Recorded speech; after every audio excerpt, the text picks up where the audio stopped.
Bwana brother, mambo vipi? Poa, ishi vipi? Kama kaa. Fresh kabisa. Tuko sana. Tupo. Bwana jana Mnyama amefanikiwa kuvuka. Amefanikiwa kuvuka lakini hajafanikiwa kushinda. Kuna maana gani? Kwa sababu ukiangalia aggregate ni 2-2, kwa hiyo wao wamevuka lakini hawajashinda. Tafsiri yako ni nini? Tafsiri ni kwamba ili kuweza mtu kusifiwa unatakiwa ufanye jambo ambalo mwingine hajawahi kufanya. Sababu ukiangalia Yanga namna ambavyo waliingia kwenye michuano mpaka finali, hawakutana na kisanga kama hiki cha kuingia kwenye hatua ya penalty. Kwa hiyo hawa namna ambavyo wameingia, mimi binafsi nanitia mashaka kwamba je, hii timu kweli iko vizuri au imebahatisha? Una maana gani unapozungumza hivyo? Yaani Yanga kwenye 2023-24 wakati tunacheza yani tumeingia mpaka finali, hatukukutana na kisanga cha kuipita kwenye nusu kwa maana ya kushinda kwa penalty. Maana tulikuwa tunawafunga watu mpaka tumefika kwenye finali. Kwa hiyo hakuna kitu cha kushangaza. Na bado ukitemu ile Al-Masry ni timu ambayo iko kwenye viwango kama ya 30 na kadhaa hivi. Alafu Simba nadhani kama ya 6 sio ya 7. Kwa hiyo unaona kabisa kwamba sasa kama Simba anacheza na Ken Gold. Wao bado wapo kwenye mashindano na sasa hivi wapo katika hatua ya nusu finali. Ukiwasikiliza vizuri mashabiki wa Simba wanakuambia kwamba kombe linarudi nyumbani. Unahisi kombe litakapokuwa limerudi nyumbani watakuwa washakushangaza vile ambavyo wewe unataka? Of course, yani wakifanya jambo ujue nimekwambiaje? Ili kuweza kusifiwa lazima ufanye kitu ambacho kimekuzidi. Yaani kama mimi nina simu kama hii na naona simu kama hii tuko sawa. Kwa hiyo ukiwa na simu kubwa zaidi ya hii ndio nitakusifu. Kwa hiyo sio kufika finali, wakija na kombe ndio naweza hapa Simba sasa hivi kuna jambo wanalifanya. Hii kwa sasa hivi inaona kawaida nusu finali, kitu ambacho hata sisi wenyewe tayari tushafika na tushavuka. Lakini kwa hiki ambacho Simba wamekifanya, unakiri wazi kwamba wameliheshimisha taifa kwa ujumla? Hapana, heshima bado, kwa sababu kati ya timu ambazo zilileta dharau kwenye taifa hili ni Simba mwaka 1993 mpaka marehemu Mwinyi yani hayati alitoa kauli ya kusema kwamba Tanzania ni kichwa cha mwenda wazimu. Umeelewa? Ni hawa wa Simba ndio walotutia aibu mwaka 93 hapa kwenye shamba la bibi. Sasa ni timu ambayo hapo ikaja tena mwaka jana mwaka juzi wakang'oa vitu. Kwa hiyo ni timu ambayo inatutia aibu. Na kuna siku tena wakaja wakatobolewa tundu mbele ya Rais Magufuli. Kwa hiyo ni timu ambayo inatutia aibu. Kwa hiyo heshima kwenye taifa bado. Nimekwambia mpaka walete kombe hapa, angalau nitafikiria. Kwa mchezo wa jana, unafikiri kiwango cha Simba umekionaje? Wamepambana, wamepania mechi na ndio maana wameshinda. Lakini ukiangalia ubora unaona bado. Ubora bado wamepambana kwa sababu ukiangalia malengo yao waliojiwekea kwenye msimu huu ni kutengeneza timu. Kwa hiyo wanaitengeneza timu. Baada ya misimu miwili mitatu wanaweza wakawa na timu. Umeelewa? Sio kama na wadogosha, lakini kwa sasa hivi wenyewe wakitulia vizuri wanakuambia wanatengeneza timu. Timu wanaitengeneza lakini bado jana walipania ndio maana wakapata matokeo yale. Mchezaji gani ambaye unahisi alikuvutia sana kutoka klabu ya Simba kwa mchezo ule wa jana? Sio kunivutia tu. Nimejaribu hata kuongea na baadhi ya viongozi wa Yanga nikasema kwamba wakifanya utaratibu wa kumpola pale Mpanzu itakuwa ni jambo jema sana kwa sababu ni mchezaji ambaye wanakucheka bwana, unasikia hao? Sawa, ndio maisha, kuchekana kufanyaje ni maisha. Yaani wakimpola yule mchezaji pale watakuwa wamewavunja kweli mguu, sababu ni mchezaji ambaye ni machachari na jana kwa kifupi kama game alishika yeye, kwa sababu kuna wakati yani Simba jana ilikuwa inacheza ilikuwa icheze kitimu. Umeelewa?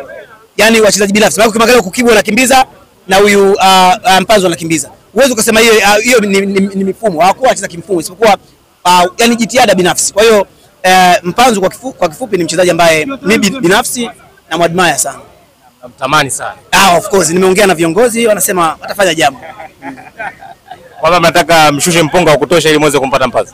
Sasa yani kama umtaji mchezaji kama Mpanzu unamhitaji mchezaji gani? Yani kiwango cha Mpanzu nafikiri pale anachukua namba 8 pale Dar es Salaam Young Africans. Winga wote anaweza akacheza. Hawezi kumtoa Pacome winga moja. Kwa hiyo hii winga nyingine anaweza akacheza. Lakini huyu Pacome tayari nafasi yake shacement. Kwa hiyo hii winga nyingine anaweza akacheza Mpanzu. Bwana sawa, turudi katika mchezo wa leo. Mnakutana na Azam FC katika dimba la Chamazi Complex. Unahisi huu mchezo utakuwa ni wa aina gani? Sio nahisi mchezo utakuwa namna gani. Yaani huo ndio mchezo wa finali. Umeelewa?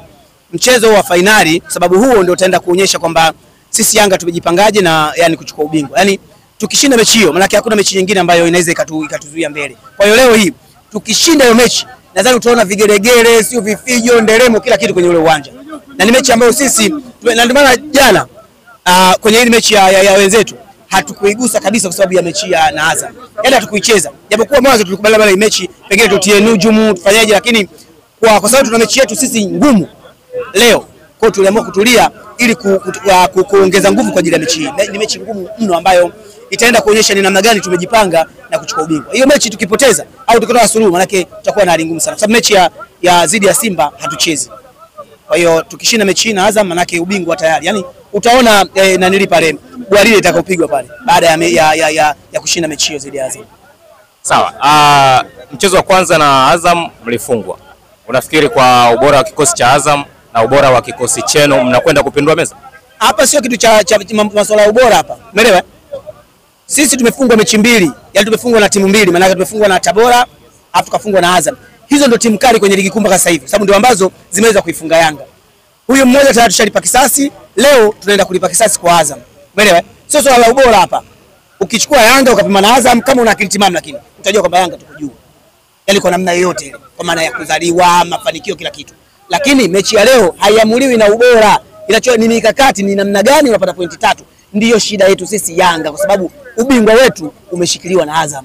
Yaani ubingwa wetu sisi. Yaani leo tukipoteza au tukipata suluhu, maana yake tayari kwenye hizo mbio za ubingwa tayari tumejiondoa sisi wenyewe.